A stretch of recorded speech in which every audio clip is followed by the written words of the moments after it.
everyone, welcome back to Login Helps. I'm back with another tutorial video on how to log into Rakuten credit card account. If you'd like to get access to your credit card account online using your desktop, but you don't know how, then keep watching the video till the end. Don't forget to subscribe to our channel if you've not yet.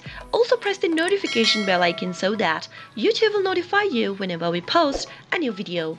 Open up a web browser to begin. Soon after you do that, you'll be able to see a URL box at the top of the screen. Type in rakutencard.syf.com and press enter. You'll end up in this page over here where you can access your account by entering your credentials.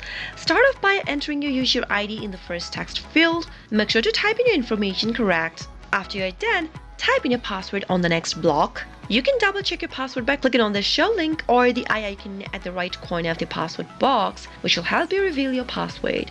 If you'd like the system to remember your user ID so that next time you won't have to type it in again and again, you can check this box right here where it says remember user ID before logging in. But remember to leave it unchecked before logging in if you are using a public computer or a shared mobile device. In case you've forgotten your user ID or your password and you don't know what to do next, you can click on I forgot my user ID for the user ID or the password link in order to reset your password to a new one. If you're not registered for online access yet for Rakuten credit card, then you can click on this register or apply link and follow through.